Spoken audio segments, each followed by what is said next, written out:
Barnali. Welcome back to my YouTube channel Barnali lifestyle nursing. আজকের ভিডিওটা নতুন বোনেরা যারা আমার চ্যানেলের সঙ্গে যুক্ত হয়েছে, তো তাদের জন্য সম্পূর্ণ ভিডিওটা। তো যারা এএনএম সম্পর্কে কিছু জানো না, এএনএম ট্রেনিংটা কী হয় সেটা জানো না, এএনএম ট্রেনিং করতে কী কী বই পড়তে হয়, কীভাবে এক্সাম হয়, এএনএম ট্রেনিং করার পর চাকরিটা কখন পাওয়া যায় বা কী চাকরি করতে হয়, কোথায় পোস্টিং হয়, তো সম্পূর্ণটা আজকে আমি এই ভিডিওতে শেয়ার করব। ভিডিওটা শুরু করার আগে নতুন ভিউয়ার্সদের জন্য আমি বর্ণালী 2021-23 এএনএম পাস আউট একজন স্টুডেন্ট। তো চলো ভিডিওটা না দেরি করে শুরু করা যাক। তো প্রথমে আমি বলি এএনএম এই কথাটার ফুল ফর্ম কি? Auxiliary nurse midwife. ট্রেনিংটা করার আগে কিন্তু আমাদের মাথায় একটা জিনিসই আসে যে এএনএম, এই ট্রেনিংটা করার পরে আমাদের কি হবে, আমরা ভবিষ্যতে কি হতে পারবো। তো তোমাদের সঙ্গে আগে আমি সেটাই শেয়ার করি যে এএনএম ট্রেনিং করার পর আমাদের কি হওয়ার চান্স থাকে বা আমরা কি হতে পারবো।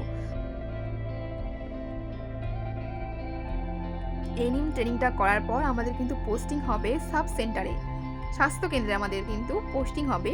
তো আমরা কিন্তু হেলথ অ্যাসিস্ট্যান্ট ফিমেল পদে কিন্তু আমরা যুক্ত হয়ে যাব। এই যে হেলথ অ্যাসিস্ট্যান্ট ফিমেল, তোমরা কিন্তু এক কথায় চিনে যাবে যদি আমি বলি যে পিঙ্ক শাড়ি পরে যে থাকে, গোলাপি দিদি বলতে পারো এক কথায়।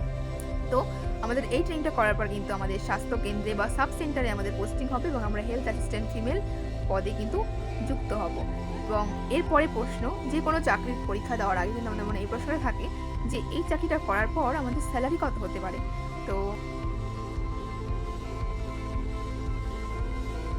এরপরে আমি বলি যে এএনএম এর স্টার্টিং স্যালারি কত বা একটা হেলথ অ্যাসিস্ট্যান্ট ফিমেলের স্টার্টিং স্যালারি কত। তো আপাতত আমি যেটা জানি তো সেইটা হচ্ছে যে 28,000 থেকে শুরু, 28,000 সামথিং কিছু একটা আছে। তো পুরোটা একদম অ্যাকুরেট কত সেটা আমি আমার পোস্টিং হওয়ার পর যখন আমি ফার্স্ট স্যালারি পাবো আমি অবশ্যই তোমাদের সঙ্গে শেয়ার করবো। তো সেই সমস্ত কিছু জানার জন্য অবশ্যই আমার চ্যানেলটাকে সাবস্ক্রাইব করে রাখো। তোমরা জানতে পারলে দুটো বিষয় যে এএনএম ট্রেনিং করার পর আমাদের কোথায় পোস্টিং হবে এবং আমাদের স্যালারি কত হবে। তো এইবার তো সবার মনে একটা কোশ্চেন চলেই আসে, তো আমি যদি এই চাকরিটা করতে চাই তাহলে আমার কী কী ক্রাইটেরিয়া থাকা উচিত এই এক্সাম ট্রেনিংয়ে ঢোকার জন্য, আর এই ট্রেনিংয়ে কী করে ঢুকবো। তো প্রথমে বলে রাখি যে এই যে এএনএম ট্রেনিংটা এটা কিন্তু আগে মানে 3 বছর আগে আমরা যখন দিয়েছিলাম প্রথম এক্সাম 2021 সালে, তো তার আগে পর্যন্ত মানে 2020 সালেও কিন্তু এইচএসের নাম্বার অনুযায়ী কিন্তু না হতো। এবং যেহেতু আমাদের 21 সালে কিন্তু কোভিড-19-এর জন্য এইচএস এক্সামটা হয়নি, তো তখন থেকেই শুরু হলো এই যে এন্ট্রান্স এক্সামটা দেওয়ার পর থেকে কিন্তু এএনএম নেওয়া স্টার্ট হলো সেই বছর থেকে। মানে আমরা এটাও জানতে পারলে যে এই ট্রেনিংটা করার জন্য কিন্তু এখন একটা এন্ট্রান্স এক্সাম হয়, এই এক্সামটা দিতে হয় এবং সেই এক্সাম দেওয়ার পর যদি আমরা চান্স পাই তবেই কিন্তু আমরা এই ট্রেনিংটা করতে পারবো এবং ট্রেনিং করার পরে আমাদের জবটা হবে। তো তোমরা এটাও জানতে পারলে যে এএনএম ট্রেনিং করার জন্য কিন্তু একটা এন্ট্রান্স এক্সাম দিতে হয়। এবার আমাদের কোশ্চেন আসতেই পারে যে এই এন্ট্রান্স এক্সামটা দেওয়ার জন্য আমাদের নিজেদের কি যোগ্যতা লাগে।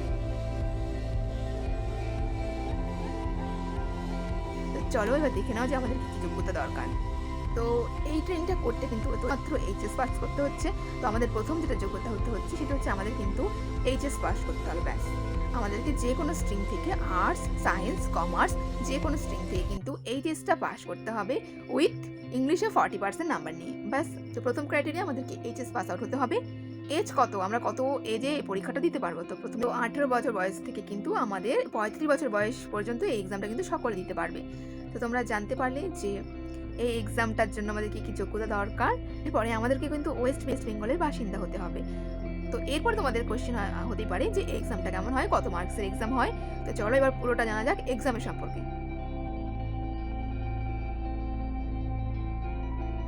তো এবার চলে আসি এক্সামের কথায়। তো এই এক্সামটা কিন্তু প্রথমে যখন আমাদের বেলায় হয়েছিল তখন কিন্তু 65 মার্কসের হয়েছিল এবং তারপরের বছর থেকে কিন্তু 115 মার্কসের করে এক্সাম হচ্ছে। তো এক্সামটা এখন থেকে কিন্তু 115 মার্কসের হয় এবং এই যে নাম্বারটা, এই পুরো নাম্বারটা মানে 115 নাম্বারের পরীক্ষা হয় এবং এখানে যে কোশ্চেন টাইপ সেটা কিন্তু এমসিকিউ টাইপ কোশ্চেন হবে এবং যদি তুমি ভুল করো সেক্ষেত্রে কিন্তু তোমার নাম্বার কাটা যাবে। অর্থাৎ তুমি যদি 4টে ভুল করো তাহলে কিন্তু তোমার 1 নাম্বার কাটা যাবে। তো এইটাই হচ্ছে পরীক্ষার প্যাটার্ন। এবার চলে আসি পরীক্ষাতে কী কী সিলেবাস থাকে। চলো সিলেবাসটা আমি স্ক্রিনে দিয়ে দিচ্ছি, তোমরা একবার দেখে নাও। তো 115 মার্কস এবং ডিভাইডেড করা আছে দেখো পুরোটা। আর এই যে সিলেবাসটা দেখতে পাচ্ছ এইটা কিন্তু পুরোটাই ক্লাস 9 এবং 10 এই দুটো ক্লাসের যে সিলেবাস আছে সেই সিলেবাসের উপরে কিন্তু পরীক্ষাটা হবে। তো আশা করি তোমরা পরীক্ষাটা বুঝতে পারলে কেমন হবে।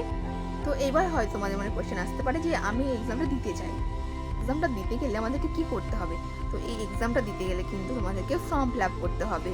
অর্থাৎ তুমি যে বছর এইচএস পাস করবে সে বছর থেকে কিন্তু ফর্ম ফিল আপটা তুমি করতে পারবে। তো আমাদের একটা WBJEE এই যে একটা ওয়েবসাইট দেখাচ্ছি, এই ওয়েবসাইটে গিয়ে তোমাদের কিন্তু ফর্ম ফিল আপ করতে হবে। তো তোমরা কিন্তু এইচএস দেওয়ার পরেই তো এই ফর্ম ফিল আপ করার জন্য তোমরা যোগ্য হয়ে যাবে। তো তোমরা যারা যারা 2024 সালে এইচএস পাস আউট করবে বা এইচএস পাবে, তো তারা সকলেই কিন্তু এই এক্সামটা দিতে পারবে। তো এই এক্সামটা দেওয়ার জন্য কিন্তু তোমাদের কিন্তু শুধুমাত্র ফর্ম ফিল আপ করতে হবে, আর সেই ফর্ম ফিল আপটা করতেও কিন্তু কিছু টাকা লাগবে। তো ধরে রাখো 300 থেকে 500-র মধ্যে এরকমই কিছু একটা টাকা তোমাদের লাগবে। তো কত টাকা লাগবে সবটা কিন্তু আমার এই ভিডিওতে বলা আছে, তোমরা ডেসক্রিপশন বক্স চেক করে নেবে। তো এইটাই হচ্ছে এক্সাম ক্রাইটেরিয়া, এবং এক্সাম দেওয়ার পরই কিন্তু তোমার রেজাল্ট বেরোবে, তোমার নাম্বার তুমি জানতে পারবে কত নাম্বার পেয়েছো, তোমার র্যাঙ্ক বেরোবে। তারপরে তোমাদের দিতে হবে, তোমাদের কাউন্সেলিং করতে হবে, সেই কাউন্সেলিংয়ে তোমরা জানতে পারবে তোমরা কলেজ পেয়েছো কি পাওনি। যদি পাও তাহলে সেই কলেজে গিয়ে ভেরিফিকেশন করতে হবে, এবং ফাইনালি তোমরা ট্রেনিংয়ে জয়েন হয়ে যাবে, এবং ট্রেনিং করার পর অ্যাট লাস্ট তোমাদের হয়ে যাবে জব। তো যারা আমার চ্যানেলে নতুন ভিউয়ার্স ছিলে বা যারা আমার চ্যানেলে নতুন যুক্ত হয়েছো, তাদের এই কোশ্চেনটা অনেকের ছিল যে দিদি এনএম ট্রেনিং সম্পর্কে পুরোটা আমাদেরকে বুঝিয়ে বলো। তো আমি এই ভিডিওতে তোমাদেরকে সেটাই শেয়ার করলাম। যদি তোমাদের মনে যদি এনএম সম্পর্কে আরও অনেক কোয়ারিজ থাকে এনএম ট্রেনিং সম্পর্কে, তো আমি একটা প্লে লিস্ট দিয়ে দেবো, আমি এই ভিডিওর ডিসক্রিপশনে কিন্তু দেবো। তো তোমরা সেইটাকে চেক আউট করবে, সেখানে কিন্তু এনএম সম্পর্কে খুঁটিনাটি সমস্ত কোশ্চেন অ্যান্সার দেওয়া আছে, তোমরা একবার চেক করে নেবে। এবং তারপরে যদি তোমাদের মনে আরও কোশ্চেন থাকে তো আমাকে অবশ্যই কমেন্ট করতে পারো, আমার কমেন্ট বক্স কিন্তু খোলা আছে। তো আজকের ভিডিওটা এ পর্যন্তই ছিল। যে দেখা হচ্ছে অন্য কোনো ভিডিওতে, লাইক করবে আর সাবস্ক্রাইব করতে কিন্তু একদম ভুলবে না। তো চলো দেখা হচ্ছে অন্য কোনো ভিডিওতে।